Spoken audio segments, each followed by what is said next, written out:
Today I wanted to talk about H3podcast. Last time I made a video about them, I've attracted unwanted attention. To be honest, a lot of loud people with not a lot of thought behind their head has said a lot of things in that particular video, and I was, to be honest, very disappointed. Like, everybody's just there to attack and not to engage in a conversation. I guess it's the internet, yeah. That's like a norm. It shouldn't be. It's a shame that it is. But what I wanted to talk about is not about that. The reason why I'm making this video, despite not wanting to talk to people that this kind of topic attracts, is the I don't know how to phrase it. I didn't like how Ethan handled his take on Andrew Tate's ban. I think it's been like a week now. Or it feels like a week. It's been a few days since he made... I just don't know how to word it. See, I like the guy, and it feels like, he would be a reasonable person to talk to. It's just he doesn't allow for that opportunity to occur, right? Because, I don't know, he has to protect the fortress or something. He's against platforming people that he disagrees with, and it's a scary thing to not be able to talk to, well, who you consider an enemy, I guess. There's nothing scarier than fighting a war against your enemies that you can't even see, right? You don't even know where they are. That's why it's so important for us to be able to communicate to people that we don't see eye to eye with, so that you can at least come to an understanding, you can avoid conflicts, potential loss of lives. We're not talking about stuff that's that serious, but it's annoying when we're trying to protect the most disadvantaged people. I don't know why I'm struggling to speak at the moment, but yeah, it's annoying when we're trying to do our best to protect people who doesn't have the ability to protect themselves, whilst creating a divide and,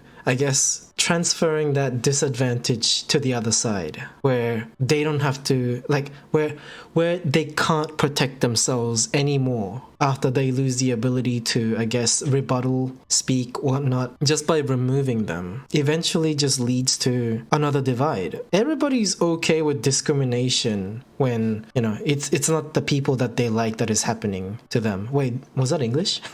Everybody's against discrimination until it happens to people that they don't like. And that is so inconsistent and embarrassing. I mean, I think it's okay for you to not want to hear the other side, especially when you don't like them. I get it. It's just, I don't understand the reason for why you want to remove the other side's ability to speak to you or anybody else in the same platform. To get straight to the point to, explain why I'm afraid that doing stuff like this will create division and make things worse is because I don't know where they're gonna end up, and we won't be able to see it coming. That's what I'm afraid of. I think Andrew Tate being removed from the platform in a way just pushes him to a corner where we don't pay attention to, but Andrew Tate is carrying that influence to a different platform, bringing people over there too, and people who are there will also use that platform that we use, and they will echo their voices through, even if Andrew Tate is gone. By word of mouth,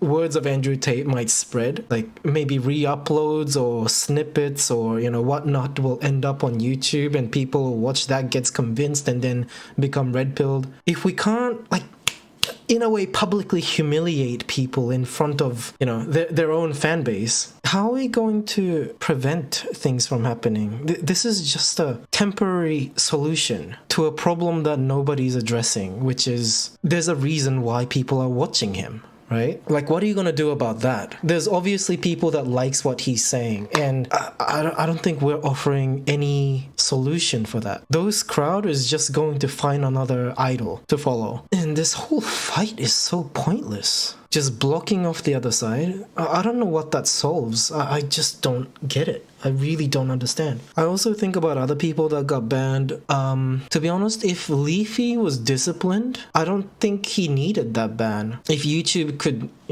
do something like give a warning or something instead of just outright banning him right away. That was a weird thing that happened. He got 3 strikes all in one, which is unheard of. Yeah, so Leafy is here. I'm also against his ban as well. I feel like he could have improved a lot more. And if he didn't, if we don't provide that opportunity to change, what's the point of having like 3 strike system? And I guess with Alex Jones as well, it's easy to just nod and say he deserved it. Like, I agree with that. It's just, I don't know about the ban though. He's spreading misinformation. But hot take.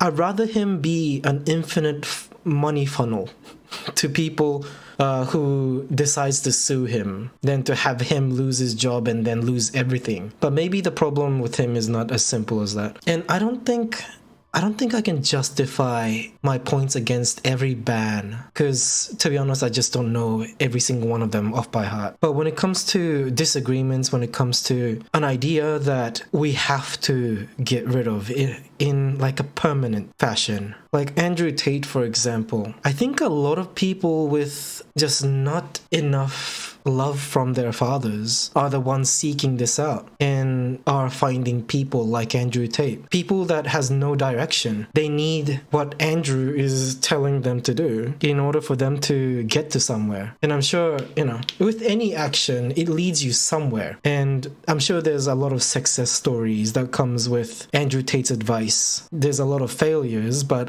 that often becomes, they vanish in time because nobody pays attention to the bad things that happens when they follow Andrew Tate's advice. I don't want to make this video too long. I'm just disappointed by how H3podcast crew is now pretty much ride or die with the way Ethan is reacting to everything at the moment. And I used to think so highly of the entire team, because from my perspective, the way I enjoy H3 podcast is it's like Ethan is this big cat and he just goes on the shelves knocking down everything in his path, and then the entire crew is like trying to catch everything. That's the kind of like back and forth that I like seeing, and it's a shame that that's gone. Dan's no longer pushing him into a position where it's reasonable. Everybody else as well. AB, Olivia, Zach, Ian, not a peep. Sam, Lena. I feel like I'm forgetting someone. Am I being rude? There was someone, wasn't there? Someone else? Oh, shit. Healer. Oopsie daisy.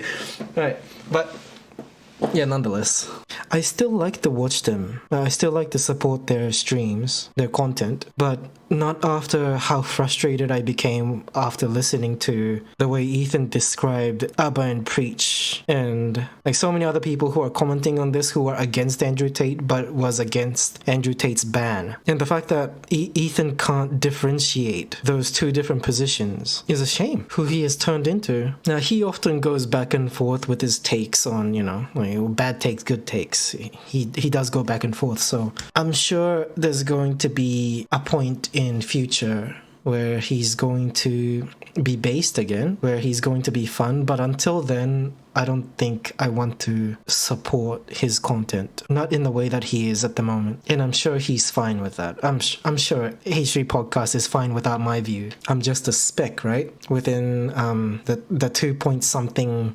million subscribers. That's also a shame as well. There's really no way to communicate with your favorite YouTubers properly unless you're also big as well. But knowing that is also realistic. I feel like I didn't say everything that I wanted to say, but only because I couldn't think of it in this moment. So yeah, if you got anything to say or to add to that, or maybe argue against me, you are more than welcome to join the comment section below and type up your thoughts. I'd love to know what your take is on the current situation with H3 Podcast. That's if you watch them. If you don't and you want to talk about something else, I'm not gonna be continuously discussing this anyway, so you're welcome to stick around. Check out the next video that I'm going to upload. It could be about YouTube things, it could be about real life things. I'm just playing a game and discussing what I care about. I'd also love to know what you care about as well, so yeah, let me know. And also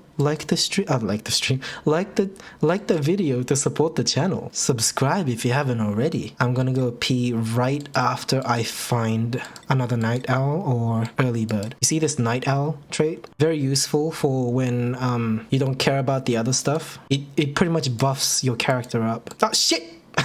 I missed it. I really need to pee. Is that enough? 7 though. It's not even that high. Right, we'll keep it. Ooh, 8, but loud sleeper I don't like. Negative traits I pay attention to.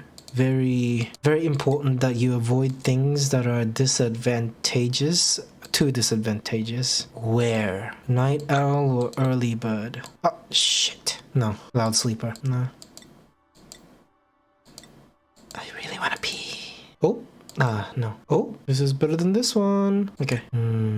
Maybe I could use 2. Yeah, okay. I like this combination. So, yeah, this is what we're going to work with for our next video. Bye.